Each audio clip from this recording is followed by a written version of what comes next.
The room went dead silent. 12 family members, all dressed in expensive fabrics and inherited arrogance, turned to stare at the young black woman who dared wear jewelry in their presence. Have you ever been falsely accused of something that could destroy your life? Hi viewers, kindly tell us where you're watching from and what time it is. Warm welcome to the family. Enjoy the story.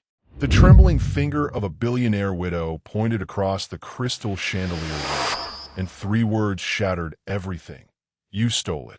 Have you ever been falsely accused of something that could destroy your life? Have you felt the ground disappear beneath you in front of people who already decided you were guilty? This wasn't just about a necklace. This was about power, secrets, and a family that would do anything to protect their legacy. But what happens when the truth they're hiding is more explosive than the lie they're telling? Crystal glasses caught the afternoon light streaming through floor-to-ceiling windows, casting rainbows across imported marble floors. But the beauty of the Whitmore estate dining room turned venomous as accusations flew like daggers. Kayla's hands froze on the silverware she'd been arranging. 26 years old, working 3 jobs to survive in Atlanta, she'd taken this catering gig in Charleston because the money was too good to refuse. 2 weeks of serving wealthy people at their private parties. Simple work, clean money. She never expected to end up in the crosshairs of Margaret Whitmore's rage. That emerald necklace. Margaret's voice cracked like a whip. It belonged to my daughter Elizabeth. Where did you get it? The room went dead silent. 12 family members, all dressed in expensive fabrics and inherited arrogance, turned to stare at the young black woman who dared wear jewelry in their presence. Kayla's hand instinctively touched the delicate chain at her throat. The only thing of value she owned, passed down from her mother before cancer took her 2 years ago. This was my mother's, Kayla whispered, but her voice got swallowed by the marble and crystal surrounding them. Margaret's grandson, Brandon, stepped forward from where he'd been leaning against the window. 28 years old, heir to a shipping fortune, and the man who'd secretly hired Kayla for this job. His dark eyes met hers across the room, and something electric passed between them. The same spark that had been building for 2 weeks of stolen glances and accidental touches in hallways.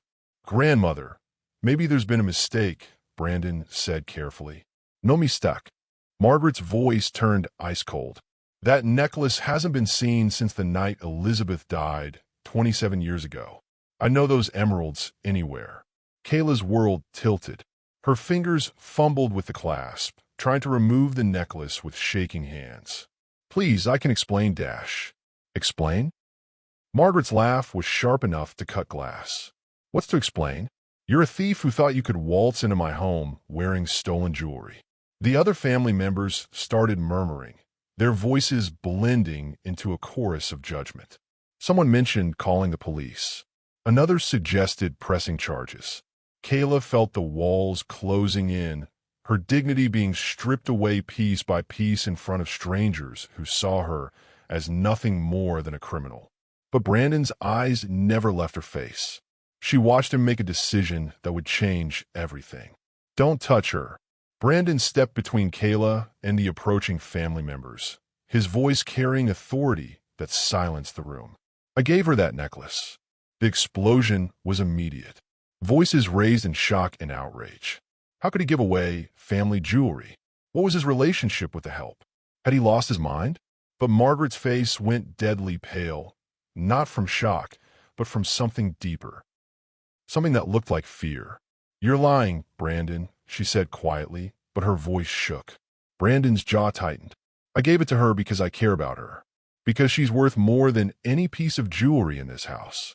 Kayla stared at him in shock. They barely knew each other.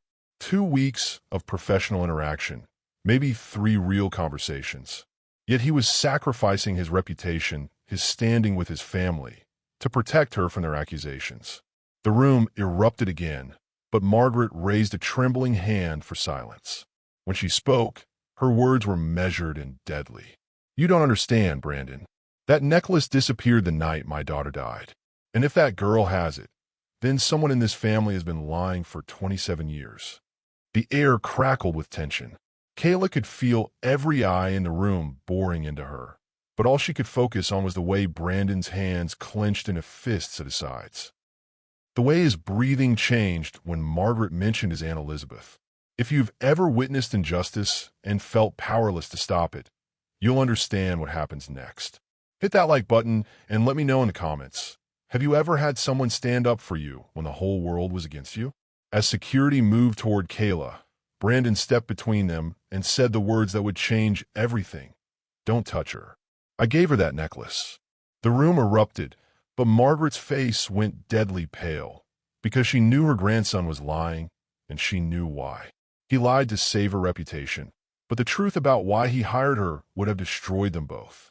The study door slammed shut like a coffin lid, trapping Brandon with his grandmother's rage and 60 years of family portraits watching from gilded frames.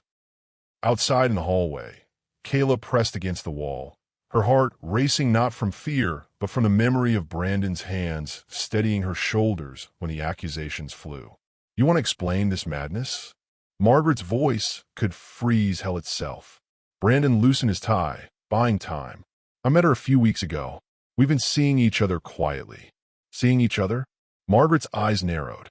"A Whitmore doesn't see the help, Brandon. We employ them. She's not just help, grandmother. She's—" Brandon paused, searching for words that wouldn't sound completely insane. How could he explain that in 2 weeks, this woman had turned his carefully ordered world upside down? "She's what? Your charity case? Your rebellion against the family. She's different." The words came out rougher than he intended. "When she looks at me, she doesn't see dollar signs or business deals. She sees me." Margaret laughed, but there was no humor in it. "And you gave her Elizabeth's necklace because of this profound connection?" Brandon's chest tightened. "I wanted her to have something beautiful, something that mattered. That necklace matters more than you know." Margaret moved to the window, her back rigid. It was Elizabeth's most treasured possession. She never took it off. Then how did it end up with Kayla? The question hung in the air like smoke. Margaret's reflection in the window showed a woman carrying secrets too heavy for her aged shoulders. That's what we're going to find out. Meanwhile, Kayla waited in the hallway, replaying every moment of the last 2 weeks. Brandon's lingering looks when he thought no one was watching. The way his voice changed when he spoke to her, softer, more real.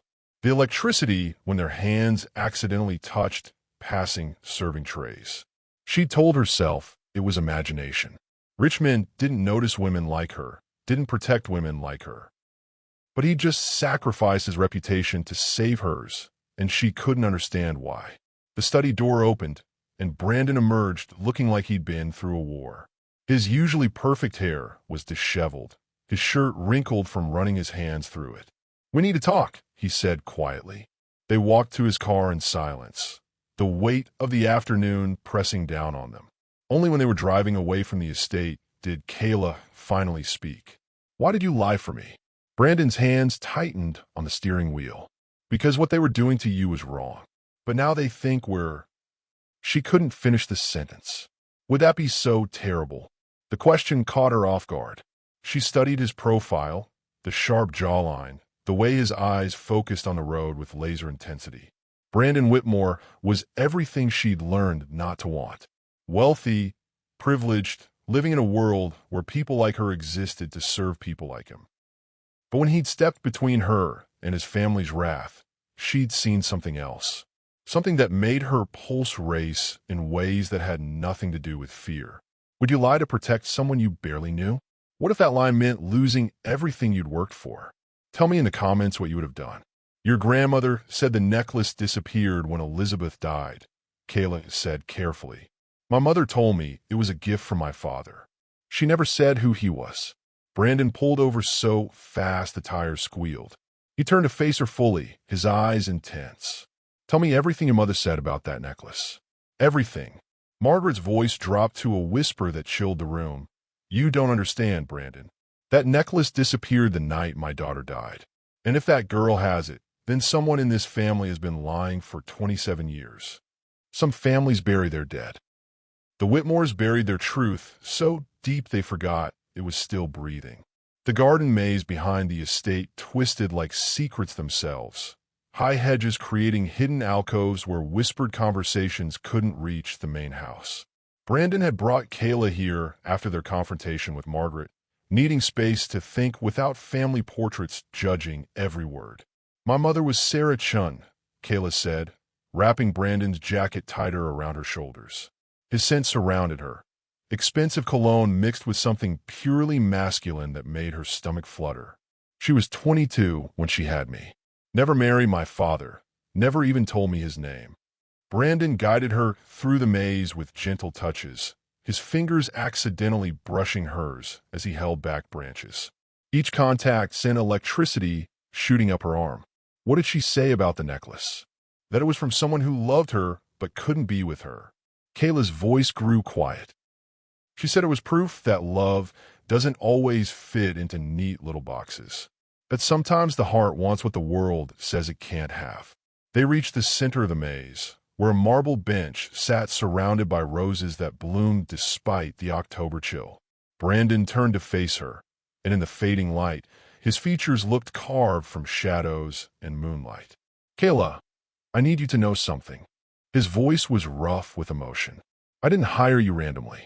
I saw you at the employment agency, and He stopped, running a hand through his hair. "This is going to sound crazy. Try me. I couldn't stop thinking about you.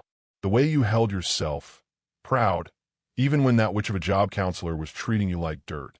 The way you looked at the world like you were ready to fight it if necessary."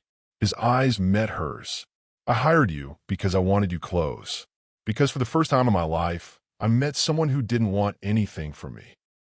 The confession hung between them like a bridge neither was sure they should cross. Kayla felt something shift in her chest, a wall she'd spent years building starting to crack. "Your family will never accept this," she whispered. "My family has spent decades hiding from the truth. Maybe it's time someone forced them to face it." Behind the estate's windows, Margaret Whitmore stood watching them through binoculars. Her private investigator sat across from her desk, already gathering information on Kayla Chen. "I want to know everything," Margaret said. "Where she's from, who her mother was, every detail about how she got that necklace. And if what you suspect is true." Margaret's reflection in the window looked older than her 78 years. "Then this family has more secrets than even I realized. And some secrets are worth killing to protect." Back in a maze, Kayla pulled out her phone and showed Brandon a faded photograph tucked inside a protective case. A young white woman with auburn hair and kind eyes, holding a mixed-race baby. The woman wore an emerald necklace that caught the light like captured stars. "My mother kept this hidden in our apartment. She said it was the only proof she had that I was wanted, even if I couldn't be claimed." Brandon's world tilted as he studied the photograph. The woman's features were achingly familiar. The same green eyes that stared back at him from family portraits, the same delicate bone structure he'd seen in old photos. The woman in the picture looked exactly like his Aunt Elizabeth. Have you ever felt drawn to someone completely wrong for your world? Someone who challenged everything you thought you wanted? Drop a heart if you felt that dangerous pull. When Kayla showed him the faded photograph tucked inside her locket, a young white woman holding a mixed-race baby, Brandon's world tilted. The woman in the picture was wearing the emerald necklace, and she looked exactly like his Aunt Elizabeth. The photograph that was supposed to prove innocence instead revealed a family secret worth killing for. The private library smelled of leather and lies.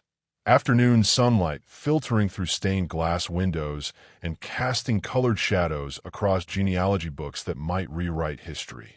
Brandon had smuggled Kayla into the estate through the servants' entrance, both of them knowing they were playing with fire that could consume everything. "Look at this," Brandon whispered, pulling down a leather-bound photo album from 1998. His hand shook as he flipped through pages of family gatherings, Christmas mornings, charity galas. "There, that's Elizabeth at the summer house. 3 months before she died." Kayla leaned closer, her shoulder brushing his. The contact sent heat racing through his veins, but he forced himself to focus on the photograph. Elizabeth Whitmore stood on a dock at sunset, wind blowing her auburn hair, wearing the same emerald necklace that now hung around Kayla's throat. The resemblance is... Kayla's voice trailed off as she held her own photograph next to the album. God, we could be twins. Not twins, Brandon said quietly. Mother and daughter. The words changed everything. Kayla sank into the leather chair beside him, her face pale. That's impossible. My mother, said the woman in the photo, was a friend. Someone who helped her when she needed it most. Your mother lied to protect you. Brandon's fingers traced the edge of Kayla's photograph. Elizabeth died in a car accident when she was 24. Or at least, that's what the family always said. Research turned into something dangerous as they sat shoulder to shoulder, poring over documents that could destroy a family empire. Every time Kayla leaned forward to examine a page, Brandon caught her scent. Something clean and warm that made him forget about billion-dollar inheritances and family loyalty. When she turned to ask a question, her face was inches from his. Her lips parted slightly, and Brandon felt his control slipping. We shouldn't, she whispered, but she didn't pull away. I know, he said, his hand coming up to cup her cheek. But I can't stop wanting you. The kiss was inevitable, soft at first, then desperate as 2 weeks of denied attraction exploded between them. His hands tangled in her hair while she gripped his shirt, pulling him closer. They kissed like drowning people, gasping for air, like the world was ending, and this was their last chance to feel something real. When they finally broke apart, both were breathing hard. This is insane, Kayla said, but her fingers were still twisted in his shirt. Then why does it feel like the only sane thing I've ever done? Before she could answer, Brandon's laptop chimed with a new email. The death certificate he'd requested from Charleston County had arrived. As he opened the document, his blood ran cold. Elizabeth didn't die in a car accident, he said, his voice barely above a whisper. Kayla leaned over his shoulder to read the screen. Atlanta General Hospital. Complications from childbirth.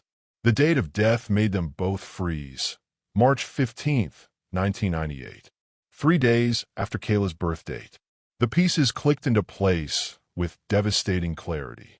Elizabeth Whitmore had died giving birth to a mixed-race baby in Atlanta. A baby who was given away, raised by another woman, and told her father was a stranger who couldn't acknowledge her. My God, Kayla breathed. Elizabeth Whitmore was my mother. What would you do if you discovered your family's wealth was built on erasing someone else's existence? How far would you go to uncover the truth? Share your thoughts below. The death certificate Brandon found made his blood run cold. Elizabeth Whitmore didn't die in a car accident, as the family claimed. She died in a hospital in Atlanta, the same hospital where Kayla was born, and the date of death was 3 days after Kayla's birth.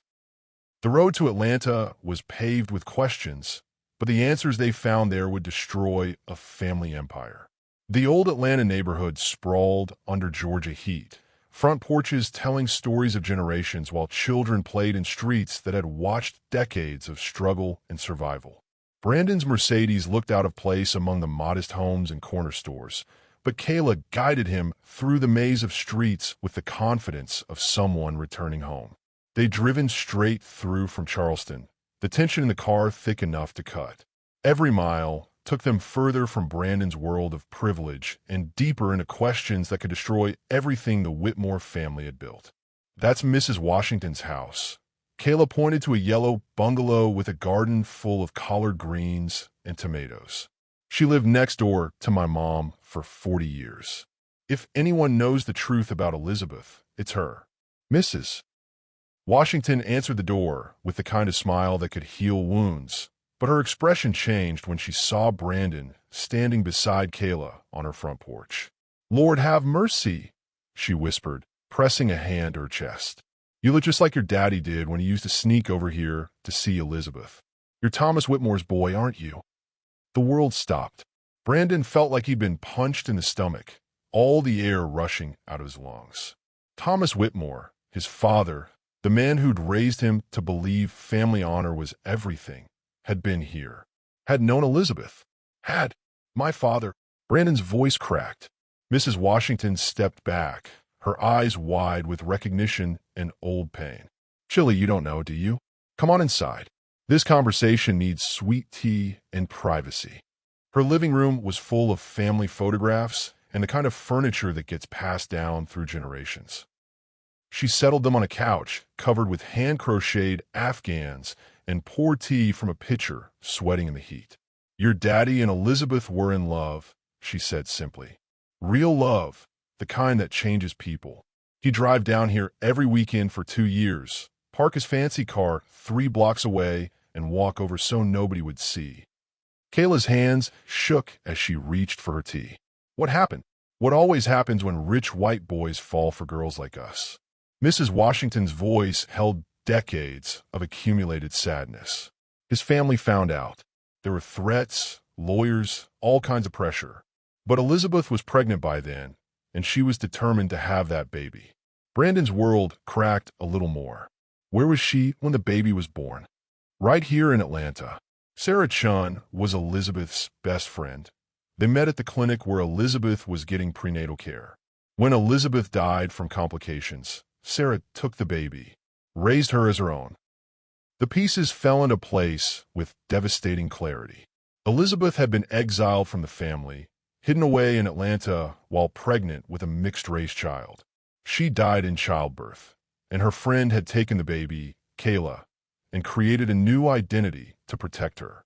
Staying in a single hotel room that night felt like crossing another line. The electricity between them had been building for days, and now, alone together while processing the truth about their families, it became impossible to ignore. "I keep thinking about what Mrs. Washington said," Kayla whispered as they lay in the dark, careful not to touch on the queen-size bed they were sharing. "About real love changing people." Brandon rolled over to face her, close enough to feel her breath on his skin. "Is that what this is?" Instead of answering, she kissed him, soft and tentative at first, then with growing hunger as his hands found her face, her hair, the curve of her waist. They made love with the desperation of people who knew the world might tear them apart. Every touch a question and an answer. Have you ever gone on a journey that changed who you thought you were? When did you realize your family's version of history wasn't the whole truth? Let me know in the comments. Mrs. Washington, who'd been Kayla's mother's friend for 40 years, looked at Brandon and gasped. "Lord have mercy. You look just like your daddy did when he used to sneak over here to see Elizabeth. You're Thomas Whitmore's boy, aren't you?" She thought she was investigating a dead woman's secrets, but instead she discovered her own father's lies. The hotel room became a war zone of scattered documents and shattered beliefs, lamplight casting harsh shadows across photographs that rewrote everything they thought they knew about love and family. Brandon sat on the edge of the bed, head in his hands, while Kayla paced by the window like a caged animal. "Your father was sleeping with Elizabeth," she said for the third time, as if saying it would make it less devastating. "My birth mother." Brandon's phone buzzed with another missed call from Margaret. 27 calls since they'd left Charleston. Each ring felt like a countdown to disaster. "I can't believe he never told me." Brandon's voice was hollow. All those lectures about family honor, about doing what's right. He was lying the whole time. Kayla stopped pacing and turned to face him. "What if there's more? What if Elizabeth wasn't the only secret your family buried?" The question hung between them like a loaded gun. They'd spent hours going through Mrs. Washington's photo albums, newspaper clippings, and handwritten letters Elizabeth had sent to her friend. The story that emerged was heartbreaking. A young woman in love with a man whose family would rather see her dead than married to their son. "Look at this," Kayla said, holding up a letter dated 6 months before Elizabeth's death. She wrote to Mrs. Washington about the baby. Listen to what she says. "I know Thomas wants to do right by us, but his mother made it clear what would happen if he tries." She said the family has dealt with problems like this before. Brandon's blood turned cold. "Problems like this before? Your grandmother knew about the affair. She knew about the pregnancy, and she did something to stop it." The room felt smaller suddenly, the walls closing in with the weight of family secrets that went back generations. Brandon pulled Kayla down beside him on the bed, needing her warmth to fight off the chill that had nothing to do with the hotel's air conditioning. "I'm so sorry," he whispered against her hair. "My family destroyed yours." "Your family destroyed both of ours," she corrected, her fingers tracing patterns on his chest through his shirt. Elizabeth was your aunt. She was part of your family, too. The touch was innocent at first, comfort seeking comfort. But the electricity that always sparked between them turned the gentle contact into something desperate. They'd spent the day swimming in painful truths, and now they needed to feel something real, something good. Brandon's hands found her face, thumbs tracing her cheekbones. Tell me this isn't wrong. Nothing about this feels wrong, she breathed before pulling his mouth down to hers. They made love with an intensity that surprised them both. Clothes torn in their haste to feel skin against skin, hands and mouths seeking truth their words couldn't provide. Every touch was a promise, every kiss a declaration that whatever their families had done, they wouldn't let the past destroy what was growing between them. Afterward, as they lay tangled in hotel sheets, Kayla's phone rang. The caller ID made her stomach drop. "It's a Charleston number I don't recognize," she said. "Don't answer it." But it was too late. She'd already hit accept, and Margaret Whitmore's voice filled the room like poison. "I know where you are, and I know what you think you've discovered, but you have no idea how dangerous this game you're playing really is." Margaret's voice was ice cold, each word carefully chosen to inflict maximum damage. "Come home now, or that girl will pay the price." Brandon grabbed the phone.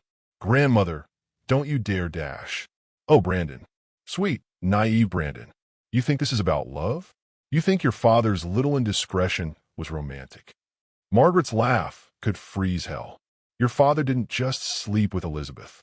He got her pregnant, and when she refused to get rid of the baby, we had to make other arrangements." The line went dead, leaving them staring at each other in the sudden silence. When everything you believed about your family turns out to be a lie, how do you rebuild your identity? Have you ever discovered a family secret that changed everything? Tell your story below. Brandon's phone rang at midnight. Margaret's voice ice cold. "I know where you are, and I know what you think you've discovered. But you have no idea how dangerous this game you're playing really is. Come home now, or that girl will pay the price." Rich families don't make threats. They make promises. And Margaret Whitmore was about to keep every single one. The Whitmore estate felt like a beautiful prison, its manicured gardens and marble columns hiding the rot that had festered in its foundation for decades.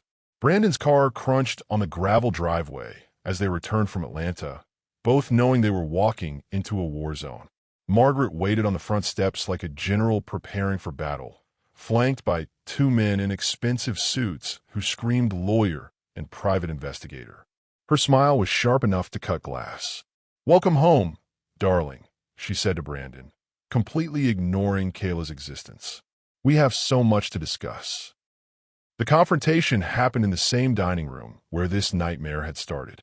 Crystal glasses still caught the afternoon light, but now the beauty felt mocking, like lipstick on a corpse. "You've been busy in Atlanta," Margaret said, settling into her chair like a queen holding court. "Meeting with old friends, stirring up ancient history." "Ancient history?" Kayla found her voice, surprising herself with how steady it sounded. "You're talking about my mother. Your mother was a homewrecker who tried to destroy this family." Margaret's mask slipped, revealing the venom underneath. Elizabeth knew better than to get involved with Thomas, but she did it anyway. And when she got pregnant, she thought she could blackmail us into accepting her bastard child. Brandon slammed his hand on the table hard enough to make the china rattle. "Don't you dare talk about her like that. I'll talk about her however I please. This is still my house, and that woman nearly destroyed everything we built." Margaret turned her attention back to Kayla. "Just like you're trying to do now." The private investigator slid a manila folder across the table. Inside were photographs of Kayla's apartment building, her job at the diner, her evening walks through her neighborhood. Someone had been watching her for weeks. "Nice little life you've built in Atlanta," Margaret said conversationally. "Shame if something happened to disrupt it. Landlords can be so unreasonable about late rent. Employers so quick to let people go for the smallest infractions." Kayla's hands clenched in her lap, but her voice remained steady. "Are you threatening me? I'm protecting my family." Something Elizabeth never understood how to do. Elizabeth was your family too.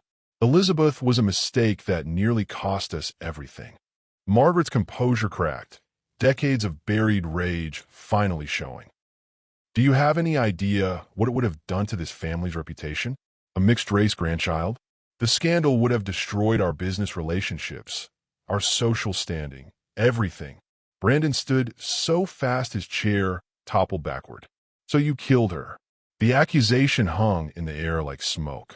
Margaret's face went perfectly blank, the expression of someone who'd practiced hiding the truth for decades. Elizabeth died from complications in childbirth. Tragic, but natural. In a hospital 300 miles away from her family, with no one who loved her nearby. Kayla's voice shook with controlled fury. You exiled her, cut off her money, made sure she had nowhere to go. I gave her choices. She chose poorly. Stolen moments in servant quarters felt like acts of rebellion now. Brandon found Kayla in the kitchen after the confrontation, both of them needing something real after swimming in Margaret's poison.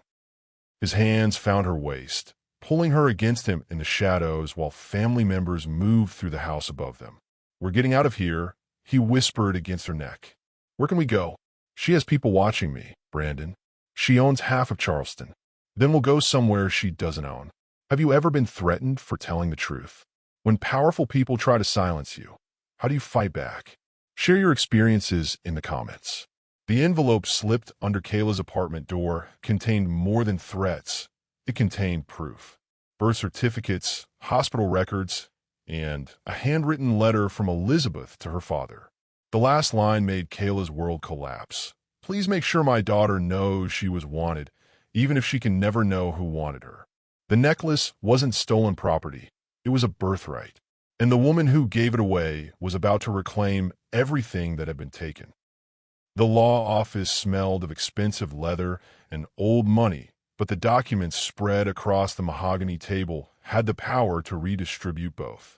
Charleston's most prominent estate attorney, James Morrison, had been practicing law for 40 years, but he'd never seen a case quite like this. Let me understand this correctly, Morrison said, adjusting his glasses as he reviewed the birth certificate. Ms. Chun is claiming to be Elizabeth Whitmore's biological daughter, born in 1998. Kayla sat beside Brandon in the leather chairs facing Morrison's massive desk, her back straight with newly discovered confidence.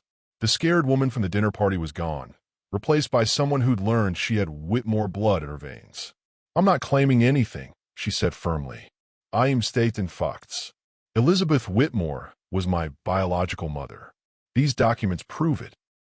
Morrison studied the hospital records, death certificate, and most damning of all, the handwritten letter Elizabeth had given to Mrs. Washington years ago, a letter that explicitly named Thomas Whitmore as the father of her unborn child and requested that the child be given the emerald necklace as proof of her heritage.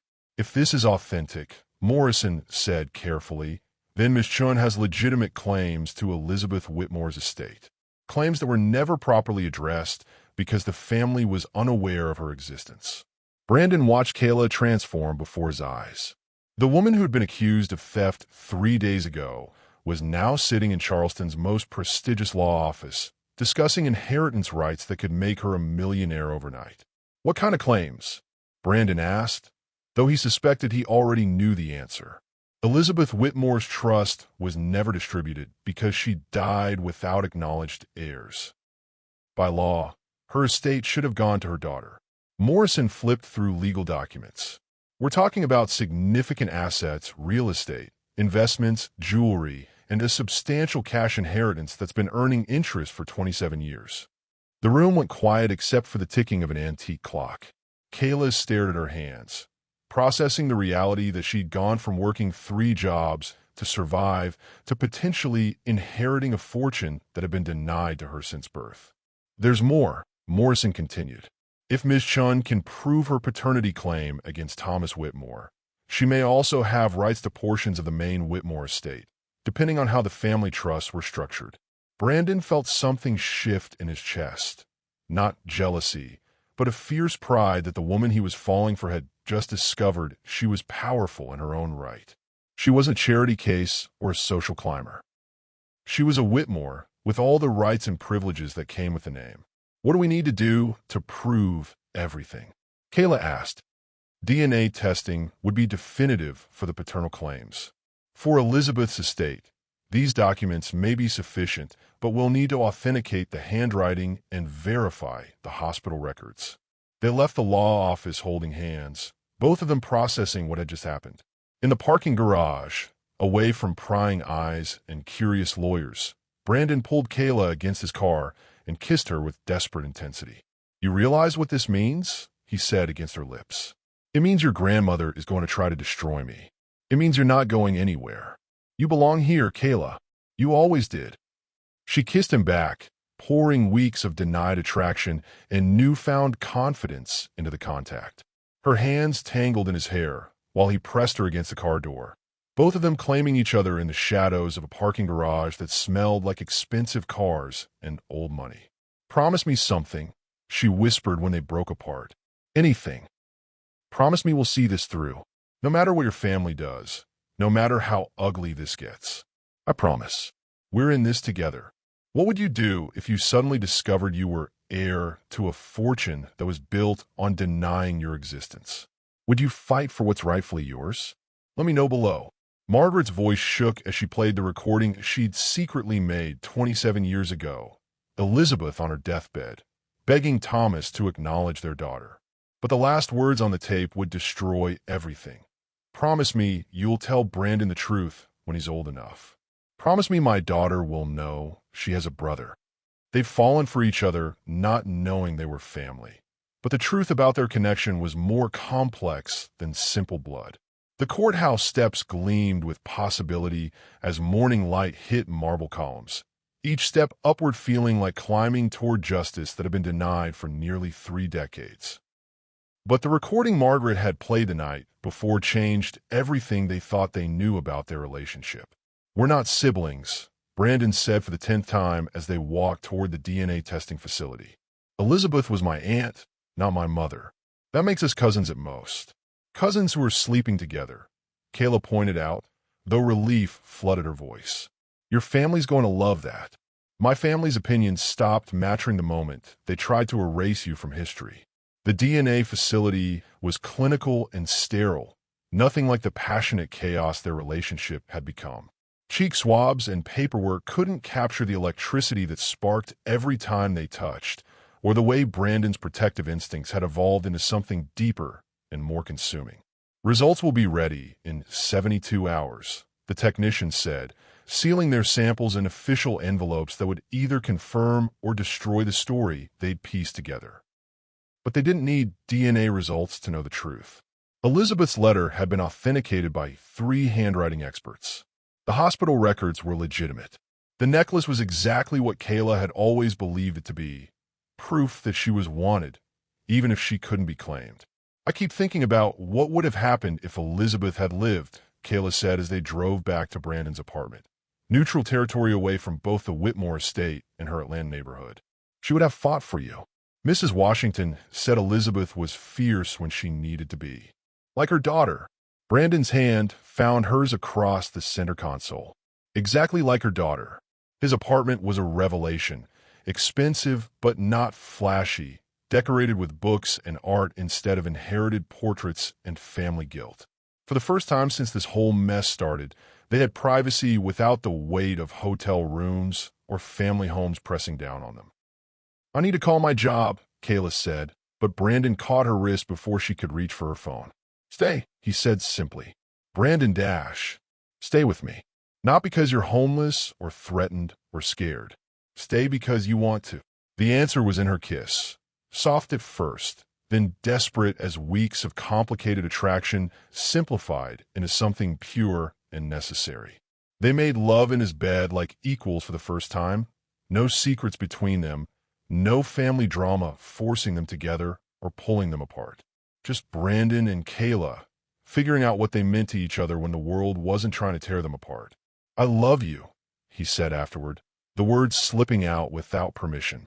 Kayla propped herself up on her elbow, studying his face in the afternoon light streaming through his bedroom windows. "Even if I'm your cousin, especially if you're my cousin, it means you're stuck with me now. The Whitmore family curse. The Whitmore family blessing. We take care of our own. The statement hung between them, heavy with meaning. For the first time in her life, Kayla belonged somewhere. Not as hired help or charity case, but as family. As someone with rights and claims and a voice that couldn't be silenced. When justice finally comes after years of waiting, how do you celebrate? Have you ever seen a family heal from generational trauma? Tell me about it in the comments. Standing together in the Whitmore family portrait room, 3 generations of hidden children finally included in the official record. Kayla touched her still flat stomach and smiled. The next generation would grow up knowing exactly where they came from. Privacy was a luxury the Whitmores never granted outsiders, until one of their own fell for the enemy. Camera flashes exploded like fireworks outside the courthouse, each burst of light capturing moments that would be dissected by strangers who thought they understood a love story built on buried truth. The Charleston Post had broken the story that morning. Whitmore heirs' scandalous romance. Love or inheritance grab? Brandon's hand pressed against the small of Kayla's back as they pushed through the crowd of reporters, shouting questions that reduced their complicated truth to tabloid headlines. Ms. Chun, is it true you're claiming to be a secret Whitmore heir? Brandon, how long have you been sleeping with your family's maid? What does Mrs. Whitmore think about your relationship? Kayla kept her head high, remembering Elizabeth's fierce pride that Mrs. Washington had described. She wouldn't give these vultures the satisfaction of seeing her break. No comment, Brandon said firmly, steering her toward his car. But one reporter's question stopped them both cold. Ms. Chun, our sources say you were originally hired as a surrogate mother. Care to comment on that allegation? The lie hit like a physical blow. Kayla spun around, her eyes blazing with fury that had been building for days. Your sources are liars, she said, her voice carrying across the courthouse steps. I was never hired as a surrogate. I was working as catering help when the Whitmore family accused me of theft. But you know what I discovered? The only thieves in this story are the people who stole 27 years of my life by hiding the truth about my mother. More camera flashes, more shouted questions, but Kayla wasn't finished. You want a story? Here's your story. The Whitmore family has spent decades burying inconvenient truths. They exiled a pregnant woman, let her die alone, and tried to erase her daughter's existence. That's your scandal. Brandon watched her transform before his eyes. The scared woman from the dinner party replaced by someone who understood her own power. When she was done speaking, he kissed her right there on the courthouse steps, claiming her in front of every camera and curious onlooker.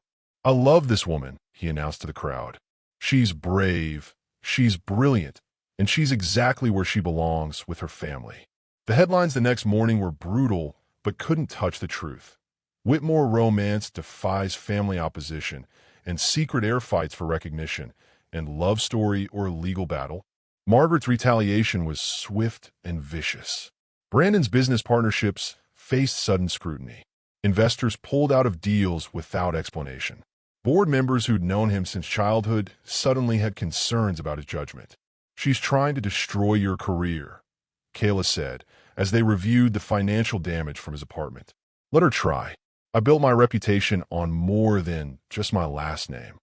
But this is your life's work. Brandon pulled her onto his lap in the chair where he'd been reviewing terminated contracts. My life's work is building something honest, something real. I can't do that while pretending my family's version of history is true. They made love that afternoon with desperate tenderness, both of them understanding that the world was trying to tear them apart, and this might be their last moment of peace before the real war began. The sex was different now, not the frantic coupling of people-stolen moments, but the deep intimacy of partners who'd chosen each other despite impossible odds. Every touch was a promise, every kiss a declaration that they would face whatever came next together. When the world tries to tear apart your relationship, how do you stay strong? Have you ever loved someone the world told you was wrong for you? Share your story. The headline screamed across every newspaper in Charleston. Whitmore heirs scandalous romance. Love or inheritance grab. But the article contained one detail that made Kayla's blood freeze. Someone had leaked Elizabeth's private medical records. including information that could destroy more than just reputations. The leaked medical records spread across Brandon's kitchen table like evidence in a murder trial, each page revealing secrets that could destroy more than just the Whitmore family reputation. Elizabeth's private medical files contained information that made Kayla's hands shake as she read through pages that should have stayed buried forever.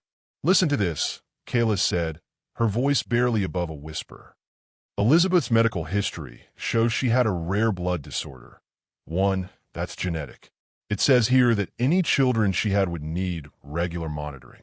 Brandon leaned over her shoulder, his breath warm against her neck as he read the damning words that changed everything they thought they understood about Margaret's motivations.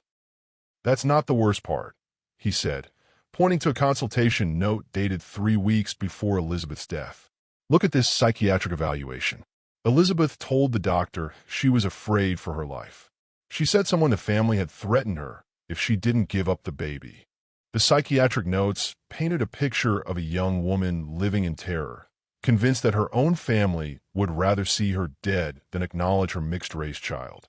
The doctor had recommended immediate protection and suggested Elizabeth relocate for her safety.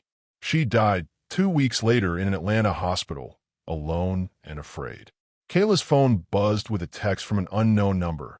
"Meet me at the old pier. Come alone. You're in danger."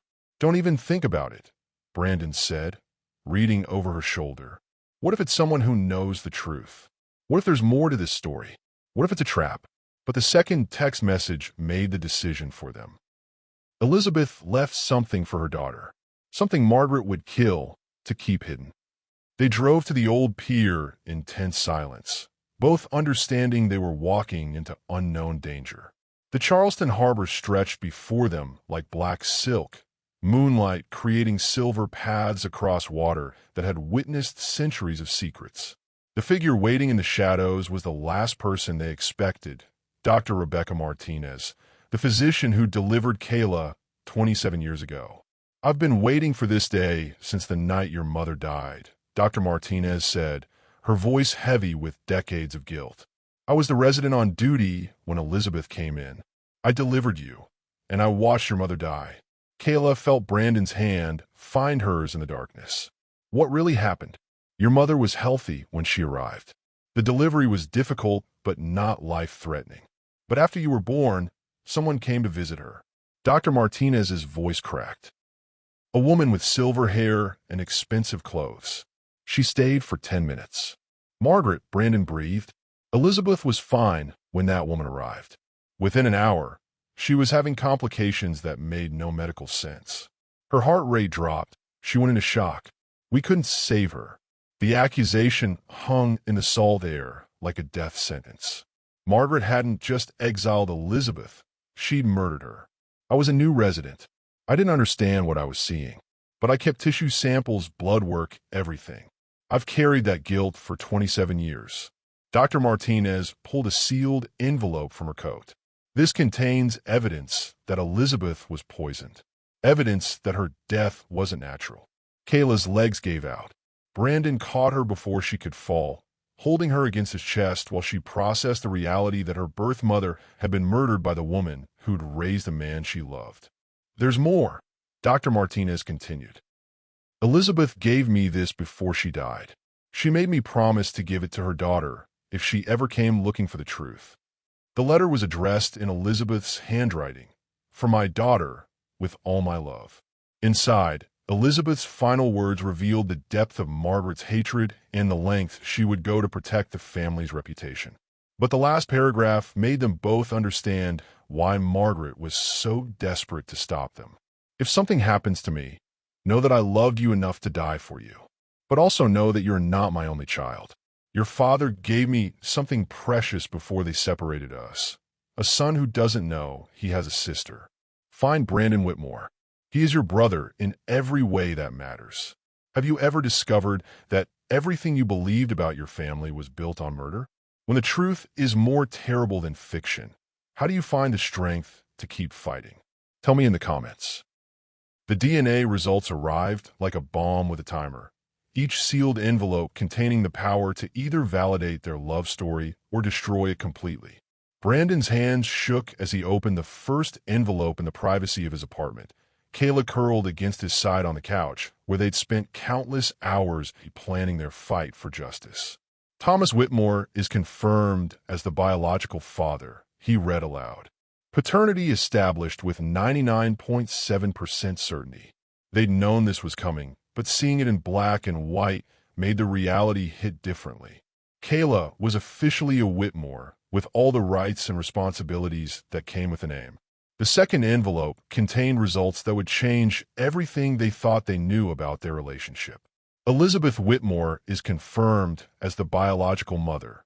Brandon continued reading. But wait. His voice trailed off as he processed the final line of the report. What is it?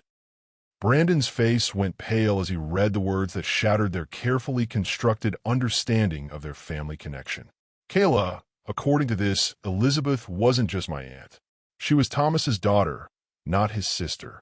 The room spun as the implications hit them. If Elizabeth was Thomas's daughter, that made her Brandon's half-sister, not his aunt. Which meant Kayla wasn't his cousin. She was his niece. That's impossible, Kayla whispered. Elizabeth was born in 1974. Thomas would have been 19 years old. Brandon's voice was hollow. The same age Elizabeth was when she got pregnant with you. The pattern was becoming clear.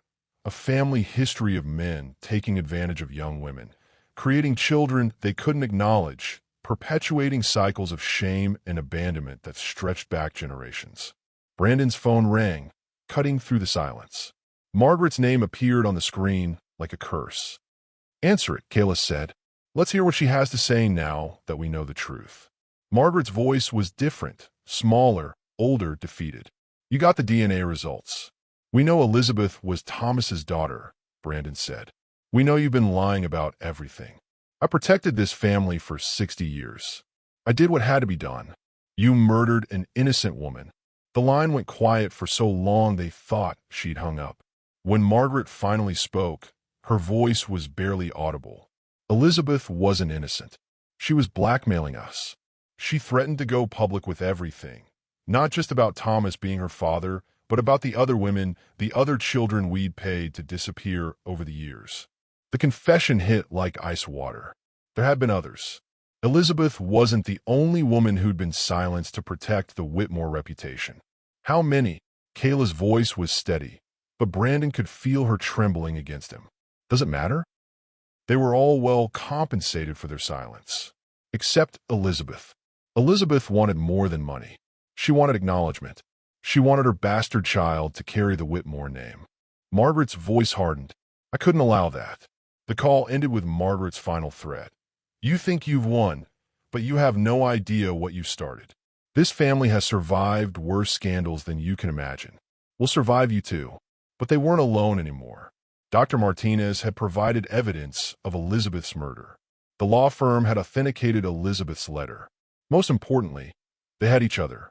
That night, they made love with desperate intensity, both understanding that their relationship had survived the ultimate test. They weren't related by blood in any way that mattered. They were two people who'd found each other across impossible circumstances and refused to let family secrets destroy what they'd built. Promise me something, Kayla whispered in the darkness afterward. Anything. Promise me we'll break this cycle. No more secrets. No more shame. No more children who grow up not knowing where they come from. When your family's legacy is built on lies and murder, how do you decide what's worth preserving? Have you ever had to choose between family loyalty and doing what's right? Share your thoughts below. The storage unit smelled like dust and forgotten secrets, but the box labeled Elizabeth personal effects contained evidence that would send shockwaves through Charleston's most powerful family. Mrs. Washington had kept Elizabeth's belongings for 27 years, waiting for the day someone would come looking for the truth. She made me promise to keep these safe, Mrs. Washington explained as she handed Kayla the key. Said if anything happened to her, these boxes would tell the real story. Inside, beneath photo albums and baby clothes that had never been worn, they found Elizabeth's tape recorder and dozens of cassette tapes labeled with dates spanning the last 2 years of her life. Elizabeth had been documenting everything, every threat, every conversation, every attempt by the Whitmore family to silence her. Brandon's hands shook as he loaded the first tape into an old boom box Mrs. Washington provided. Elizabeth's voice filled the dusty storage unit, young and frightened, but determined to leave a record of what was happening to her. March 1997. Thomas came to see me today. He said his mother knows about the baby and she's furious. He begged me to consider other options, said the family would take care of everything if I just made the problem go away. I told him this baby isn't a problem. She's a gift. But I'm scared. Margaret Whitmore has a reputation for making problems disappear. They fast-forwarded through hours of recordings, Elizabeth documenting her growing fear as the Whitmore family's pressure intensified. The threats became more specific, more dangerous. November 1997.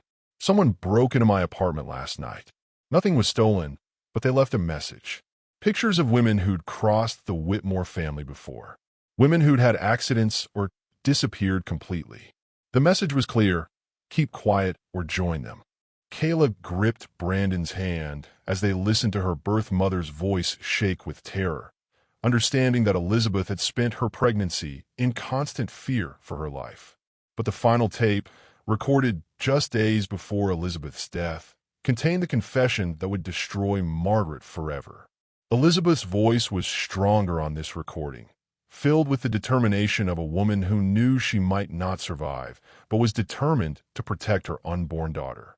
February 1998. I'm going to Atlanta tomorrow. Margaret thinks she's won, thinks she's scared me into hiding. But I've been recording every conversation, every threat. I have proof of what this family has done to women like me for generations. If something happens to me, if I don't survive this birth, I need my daughter to know the truth.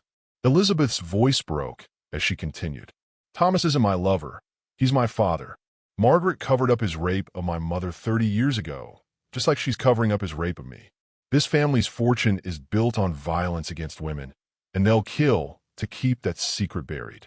The tape continued with Elizabeth detailing how Margaret had orchestrated decades of abuse, using the family's wealth and influence to silence victims and hide evidence. Women who'd threatened to go public had suffered mysterious accidents, sudden illnesses, or simply vanished without a trace. I'm not the first, and I won't be the last unless someone stops her. Margaret Whitmore is a murderer, and she's raised her son to be just like her. But my daughter will be different. She'll be strong enough to fight back. Brandon's face was white with shock and horror as the truth about his family's legacy finally emerged. Not just hidden affairs and illegitimate children, but systematic abuse and murder spanning decades. I can't be part of this family, he whispered. I can't carry this name knowing what it really means. Kayla turned to face him fully, her eyes blazing with determination that reminded him of Elizabeth's courage on the recordings. Then we change what it means. We use the Whitmore name and fortune to help the women your family hurt, instead of silencing them. The last tape ended with Elizabeth's final message to her daughter. Be brave, my beautiful girl. You have the power to break this cycle of violence. You have the power to make the Whitmore name mean something good. When you discover your family's wealth was built on violence against women, how do you heal from that legacy? Have you ever had to completely reimagine who you thought your family was? Tell your story below. The Charleston County Courthouse had never seen anything like it. 3 generations of Whitmore family secrets unraveling in front of packed galleries and national media. District Attorney Sarah Chun, no relation to Kayla, despite the shared name, had spent 6 months building a case that would finally hold the Whitmore family accountable for decades of crime. Margaret sat in the defendant's chair, looking smaller than her 78 years. Her silver hair, perfectly styled, even as the prosecution presented evidence that would send her to prison for the rest of her life.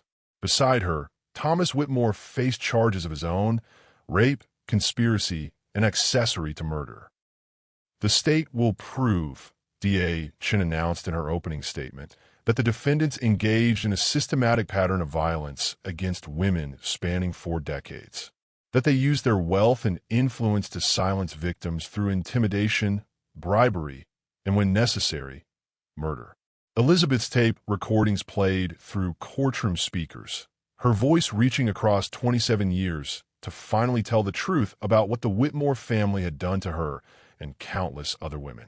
The jury listened in horrified silence as Elizabeth detailed the threats, the isolation, and finally the fear that she wouldn't survive her pregnancy. Kayla testified on the third day, wearing the emerald necklace that had started this whole journey. Her voice was steady as she described growing up not knowing her true identity, working multiple jobs to survive while her biological family lived in luxury built on her mother's murder. Elizabeth Whitmore died alone in a hospital room because she refused to let her daughter's existence be erased, Kayla said, looking directly at Margaret. She died because she believed every child deserves to know where they come from. She died because she had the courage to fight a family that thought money could buy silence. Brandon testified next, his voice heavy with shame as he detailed his family's crimes. But he also spoke about redemption, about how love could transform even the most broken legacies. I was raised to believe my family's reputation was more important than truth, he said. But Kayla taught me that some things are worth fighting for, even when the fight costs you everything you thought you wanted. Dr. Martinez's testimony was devastating. She presented medical evidence proving Elizabeth had been poisoned with a rare compound that caused a heart failure that killed her. Security footage from a hospital showed Margaret entering Elizabeth's room shortly before the complications began. The defense tried to paint Elizabeth as an extortionist who'd brought her fate on herself. They claimed Margaret was protecting her family from a dangerous woman who'd threatened to destroy them with false accusations. But the evidence was overwhelming. 27 years of buried secrets, recorded confessions, and medical proof of murder created a case that even the Whitmore family's expensive lawyers couldn't fight. When the verdict came, guilty on all counts, Kayla felt something shift in her chest. Not satisfaction exactly, but a sense that Elizabeth's voice had finally been heard. Margaret's sentencing was swift and final. Life in prison without possibility of parole for first-degree murder. Thomas received 25 years for his role in the conspiracy and his crimes against multiple women. Outside the courthouse, reporters shouted questions about Kayla's inheritance and her relationship with Brandon. But all she could think about was the letter Elizabeth had written to her unborn daughter. Words about being brave enough to break cycles of violence. What happens now? Brandon asked as they walked away from the courthouse together, away from the cameras and questions and family shame. Now we decide what kind of family we want to be, Kayla replied. The Whitmore name would survive, but it would mean something completely different in their hands. Something honest. Something worth passing down. When justice finally comes after decades of waiting, how do you move forward? How do you rebuild when everything you thought you knew was built on lies? Share your thoughts about healing and redemption below. 2 years later, the Whitmore Foundation headquarters buzzed with purpose, its glass walls overlooking Charleston Harbor, where ships had once carried enslaved people to auction blocks. But now the building housed something revolutionary, an organization dedicated to helping women escape domestic violence and find justice when the system failed them. Kayla stood in her office, one hand resting on her growing belly, watching Brandon teach a self-defense class in the courtyard below. Pregnant with their first child, she never felt more connected to Elizabeth's memory or more determined to honor her mother's courage. The Richmond case files just arrived, her assistant announced, carrying boxes of evidence from another family who'd used wealth to silence abuse victims. 12 women ready to testify, and we have enough evidence to break their NDAs. The Whitmore Foundation had become exactly what Elizabeth would have wanted. A weapon against the kind of systematic abuse that had killed her, using the family fortune to fund investigations, provide legal representation, and most importantly, give voice to women who'd been silenced by money and influence. Brandon entered her office carrying 2 cups of tea, his face glowing with the kind of happiness Kayla had never imagined possible during those first terrifying days when she'd been accused of theft. "How did the Charleston housing meeting go?" she asked, accepting the tea and letting him pull her into his arms. They agreed to fund 50 more units. We're going to be able to house every woman who comes to us seeking safety. His hand joined hers on her belly, feeling their daughter kick against their palms. She's active today. She takes after her grandmother. Elizabeth was a fighter too. They decided to name their daughter Elizabeth, ensuring the name would survive with dignity instead of shame. This Elizabeth would grow up knowing exactly where she came from, surrounded by love instead of secrets. The doorway filled with familiar faces.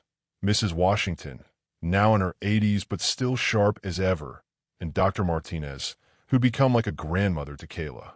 They gathered every month to review cases and plan new initiatives. 3 generations of women united by Elizabeth's legacy. The documentary crew wants to interview you both next week, Mrs. Washington announced. They say the film about Elizabeth's case is getting distribution deals across the country. Kayla smiled, knowing Elizabeth would love that her story was inspiring other women to speak truth to power. The documentary had sparked conversations about family violence in wealthy communities, forcing America to confront the reality that money couldn't buy innocence. As evening fell, they walked hand in hand through the Foundation's memorial garden, where Elizabeth's grave marker stood alongside monuments to other women whose voices had been silenced by powerful families. Fresh flowers appeared daily, left by women who'd found courage in Elizabeth's story. "Do you ever wonder what she'd think of us?" Brandon asked, stopping beside Elizabeth's marker. "I think she'd be proud that we chose love over fear," Kayla replied. "That we decided to build something beautiful instead of just tearing down something ugly." Their wedding had been small and perfect, held in this same garden with only people who truly mattered in attendance. No society pages or family politics. Just 2 people who'd found each other across impossible circumstances and refused to let anyone else define their love. Brandon's phone buzzed with a message from their lawyer. Another wealthy family was trying to silence a rape victim with money and threats. Another case for the Foundation. Another chance to honor Elizabeth's memory by fighting for justice. "Ready to change the world again tomorrow?" Brandon asked. "With you?" "Always." The Whitmore name would survive for generations now, but it would mean something completely different than it had for the past century. It would mean courage, justice, and the revolutionary idea that every person deserves to be seen and heard and valued. Standing together in the garden where Elizabeth's legacy lived on, Kayla felt her daughter move inside her and smiled. The next generation would grow up in the light instead of the shadows, knowing exactly where they came from and proud of who they chose to become. What legacy do you want to leave for the next generation? How can we use our voices to honor the silenced women who came before us? Share your vision for a better future in the comments below.